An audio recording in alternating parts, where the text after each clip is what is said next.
আসসালামু আলাইকুম ওয়া রাহমাতুল্লাহি ওয়া বারাকাতুহু। প্রিয় দর্শক মণ্ডলী, আশা করি মহান আল্লাহ রাব্বুল আলামিনের অশেষ রহমতে সবাই ভালো আছেন। অনেক সময় আমরা লক্ষ্য করি যখন মুয়াজ্জিনের সুমধুর কণ্ঠে আজান ধ্বনিত হয়, বিশেষ করে আল্লাহু আকবার ধ্বনির সময়, তখন অনেক কুকুর হঠাৎ করে ডেকে ওঠে। এটি দেখে অনেকের মনে প্রশ্ন জাগে, কুকুরগুলো আজান শুনে কেন ডাকে? আজকের ভিডিওতে আপনারা জানতে পারবেন মাঝরাতে কুকুর কেন ডাকে এবং কুকুর ও তার মনিবের মধ্যকার এক গভীর ভালোবাসার গল্প, যা আপনাকে আবেগে আপ্লুত করবে। বিস্তারিত জানতে ভিডিওটি না টেনে সম্পূর্ণ দেখুন। এছাড়াও আমাদের চ্যানেলটি সাবস্ক্রাইব করতে ভুলবেন না, যাতে ভবিষ্যতে আরও চমৎকার ভিডিওর আপডেট পান। ইসলামিক বিশ্বাস অনুযায়ী কুকুরের ডাক বিশেষত রাতের বেলায় কোনো অদৃশ্য জগতের কিছু দেখার বা অনুভব করার ইঙ্গিত বহন করে। একাধিক হাদিসে উল্লেখ আছে যে কুকুর ও গাধা শয়তান দেখতে পায়। রাসূলুল্লাহ সাল্লাল্লাহু আলাইহি ওয়াসাল্লাম বলেছেন, যদি গাধা ডাকতে শুরু করে তাহলে বুঝবে সে শয়তান দেখেছে, আর কুকুর যদি রাতের বেলা ডাকে তাহলে বুঝবে সে কোনো অদৃশ্য জিন বা শয়তান দেখছে। সহিহ বুখারী ও সহিহ মুসলিম। আজান ইসলামের অত্যন্ত গুরুত্বপূর্ণ একটি ইবাদত। যখন আজান দেয়া হয় তখন শয়তান দিক বিদিক ছুটতে থাকে, যাতে সে আজানের শব্দ শুনতে না পায়।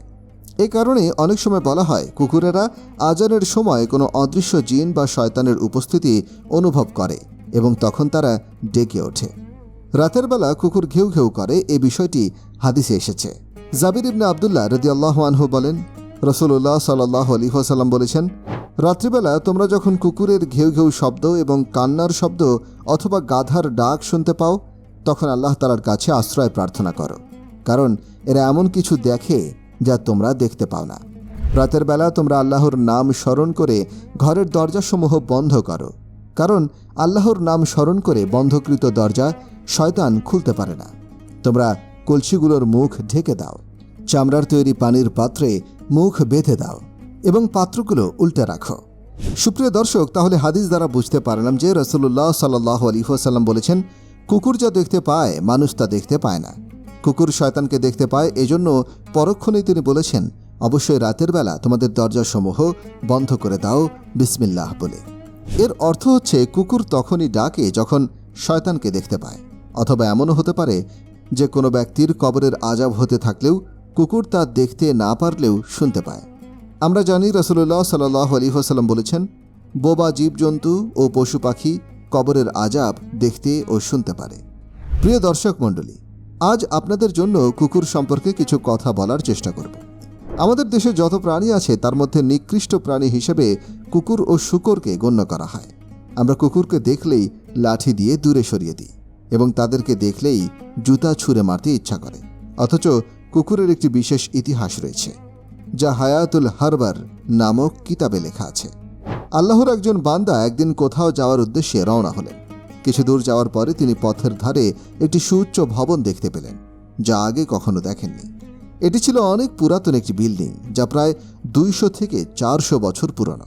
হঠাৎ তার চোখ পড়ল একটি শিলালিপির দিকে, আর সেখানে খোদাই করে লেখা ছিল, এই বিল্ডিং তৈরির ইতিহাস জানতে হলে অন্য এক গ্রামে যেতে হবে। এটি দেখে সে ব্যক্তির কৌতূহল আরও বেড়ে গেল। সে ওই গ্রামের খোঁজে রওনা দিল এবং চলতে চলতে 23 কিলোমিটার পথ অতিক্রম করল। অবশেষে একটি গ্রামের কাছে সে পৌঁছাল। একজন ব্যক্তিকে গ্রামের নাম জিজ্ঞাসা করল। সে বুঝতে পারল শিলালিপিতে লেখা গ্রামের নামের সাথে এটি মিলে যাচ্ছে। এরপরে সে আল্লাহর বান্দা লোকটির কাছে পুরাতন সেই বিল্ডিংয়ের ইতিহাস জানতে চাইল। লোকটি বলল, জন্মের পর থেকে সবাই এই বিল্ডিংটি দেখে আসছে, তবে এর ইতিহাস সম্পর্কে কারও সুস্পষ্ট কোনো ধারণা নেই। আরও কয়েকজনকে জিজ্ঞাসা করা হলেও সবাই একই উত্তর দিল। সে মন খারাপ করে ফিরে আসছিল এবং ভাবছিল, শিলালিপিতে তাহলে মিথ্যা লেখা ছিল। গ্রামের শেষ প্রান্তে এসে সে এক বৃদ্ধাকে দেখতে পেল, যিনি বয়সের ভারে এতটাই নুয়ে পড়েছিলেন যে হাঁটুর কাছে মাথা ঝুঁকেছিল। এখনকার যুগে এমন বৃদ্ধা খুব একটা দেখা যায় না, কারণ মানুষ সাধারণত 35 থেকে 60 বছর বয়সের মধ্যেই ডিজিটাল প্রযুক্তির প্রভাবে অকালেই মারা যায়। আগে অসুস্থ বৃদ্ধারা 7-8 দিন বিছানায় মৃত্যুর জন্য অপেক্ষা করলেও আরও কয়েক ঘন্টা বেঁচে থাকত। যাই হোক, সবই আল্লাহর ইচ্ছা, আল্লাহর হুকুম। তখন কেউ বিদায় নিত, কেউ দুধ দিত, কেউ ক্ষমা চাওয়ার সুযোগ পেত।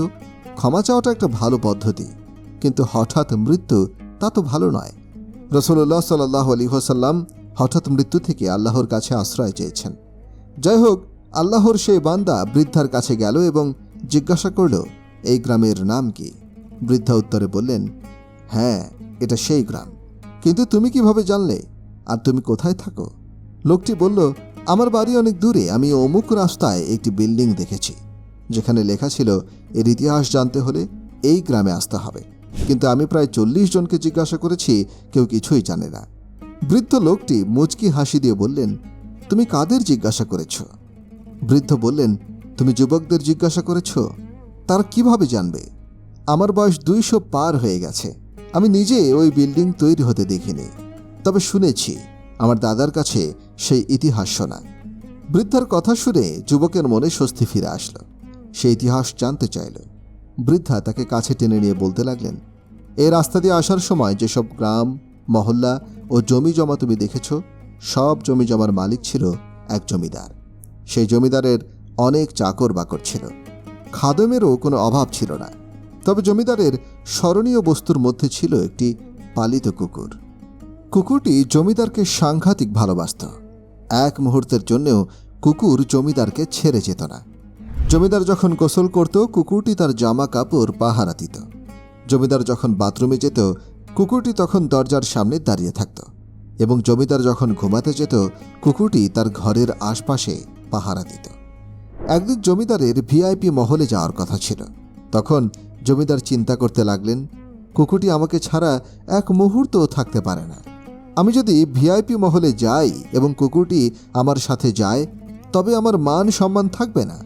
তাই তিনি বুদ্ধি করলেন, কুকুরটি যাতে তার সাথে না যেতে পারে সেজন্য একটি ঘরে ঢুকিয়ে দিলেন। চাকরদেরকে বলে ঘরের দরজা বন্ধ করিয়ে দিলেন এবং কুকুরের গলায় শিকল লাগিয়ে শক্ত পিলারের সাথে বেঁধে রাখলেন। তারপর জমিদার বাবুর্চিকে বললেন, আমি এক ভিআইপির মিটিংয়ে যাচ্ছি এবং বাইরের খাবার আমি পছন্দ করি না, তাই আমার জন্য কিছু খাবার রান্না করো। যখন জমিদার চলে যেতে লাগলেন, কুকুরটি তার সাথে যেতে না পেরে লাফালাফি করতে লাগলো। জমিদার অনেক দূরে চলে গেলে কুকুরটিকে নিজের কন্ট্রোল করতে না পেরে বিকট আওয়াজে মালিককে ডাকতে শুরু করল। কুকুরের ডাক শুনে প্রতিবেশীরা জমা হয়ে গেল। কিছুক্ষণ কুকুরের কীর্তিকলাপ দেখল এবং পরে ফিরে গেল। তবে জমিদারের একজন বোবা কাজের মেয়ে কুকুরের কার্যকলাপ লক্ষ্য করছিল। এ সময় বাবুর্চি খাবার তৈরি করে ওই ঘরের তাকের উপরে রেখে গেল। আর ঘরে কেউ ছিল না, কেবল কুকুর আর ওই বোবা মেয়েটি। কিছুক্ষণ পরে হঠাৎ মেয়েটি দেখতে পেল যে একটি কালো বিষধর সাপ কোথা থেকে উড়ে এসে বাবুর্চির রেখে যাওয়া খাবারের মধ্যে কিছুক্ষণ থাকল, তারপরে আবার উড়ে চলে গেল। এই ঘটনা কুকুর আর বোবা মেয়েটি ছাড়া আর কেউ দেখল না। বিষয়টি বুঝে কাজের মেয়ে চিন্তা করল, যদি আমি এখান থেকে চলে যাই এবং মালিক এসে খাবার খেয়ে ফেলে, তাহলে বিষক্রিয়ায় তিনি মারা যাবেন। আর কাজের মেয়ে সেখানেই বসে রইল। কিছুক্ষণ পর মালিক এলেন, তবে বোবা মেয়ে কিছু বলতে পারছিল না। অঙ্গভঙ্গিতে তিনি বোঝাতে চাইলেন, মালিক খাবারটি খেও না, তা না হলে জীবন বিপন্ন হবে। কিন্তু জমিদারের কাজের মেয়ে বোবা হওয়া সত্ত্বেও তার কথায় কর্ণপাত করলেন না। তিনি খাবারের দিকে চলে গেলেন এবং হাত বাড়ালেন। যখন জমিদার পাত্রে হাত লাগালেন, তখন শিকলে বন্দি কুকুরটি পাগলের মতো ডাকতে শুরু করল। পাগলের মতো লাফালাফি করতে লাগল। অতিরিক্ত পাগলামি করতে দেখে মালিক কুকুরটিকে ধমক দিল। অন্য সময় মালিক একবার ধমক দিলে কুকুর নিয়ন্ত্রণে চলে আসে, কিন্তু আজ যতই ধমক দেয় না কেন, কুকুর নিয়ন্ত্রণে আসে না। মালিক কুকুরের ভাষা বোঝে না। এক পর্যায়ে যখন মালিক পাত্রটি নিয়ে মাটিতে রাখলেন, তখন কুকুরটি মাথা ছিঁড়ে যাওয়ার মতো অবস্থা করে ফেলল। কোনো রকমে পা দিয়ে ঠেলে মালিকের সামনে রাখা কিছু খাবার সে মাটিতে ফেলে দিল। যে মাত্র খাবার মাটিতে ফেলে দিল, মালিক দেখে রাগ হয়ে গেল। এক পর্যায়ে ক্রোধে মালিক কুকুরটিকে কয়েকটি লাথি মারতে লাগলো এবং কুকুর রক্তাক্ত হয়ে গেল। কিন্তু তারপরেও সে তার মিশন থেকে পিছপা হয়নি। কুকুরকে ধমকানো শাসানোর পরেও কুকুর থামে না। এক পর্যায়ে মালিক দাঁড়িয়ে ক্রোধে চিন্তা করল, যে খাবারের মধ্যে কুকুরের পায়ের ছোঁয়া লেগেছে সেই খাবার তো খাওয়া যাবে না। কুকুর শুধু চিন্তা করছে, যদি মালিক খাবারে মুখ দেয় তাহলে তো সে মালিককে আর বাঁচাতে পারবে না। কুকুর শুধু লাফালাফি করছে। মালিক যে তাকে লাথি মারছে, মালিক তার উপর অত্যাচার করছে, তার কর্মকাণ্ডে বিরক্ত, সেদিকে তার লক্ষ্যই নেই। তাই মালিক ঠাকুরদেরকে বলল শিকল খুলে দিতে, এবং তারা খুলে দিল কুকুরের বাঁধন। যখন খুলে দেওয়া হলো, তৎক্ষণাৎ কুকুর খাবারে মুখ দিয়ে খাবারগুলো খেয়ে ফেলল। এটি দেখে মালিকের ক্রোধ আরও অধিক পরিমাণে বেড়ে গেল। মালিক দাঁড়িয়ে ক্রোধে ফোঁস ফোঁস করতে লাগল, যেন কুকুরকে আজ মেরেই ফেলবে। মনে মনে প্রস্তুতি নিল আজ কুকুরটাকে আর রাখব না। কিন্তু সে দেখতে পেল 2 মিনিটের মধ্যে তার নিজেকে মারতে হলো না। কুকুরটি আস্তে আস্তে দুর্বল হতে থাকলো, মুখ দিয়ে ফেনা পড়তে লাগলো। এক পর্যায়ে জমিতে পড়ে গিয়ে হাত পা নাড়তে নাড়তে কুকুরটি শেষ নিঃশ্বাস ত্যাগ করল। মালিকের মস্তিষ্ক তখন খুলে গেল। ব্যাপারটা কি? কুকুরটি খাবারে মুখ দেওয়ার পর কিভাবে মারা গেল?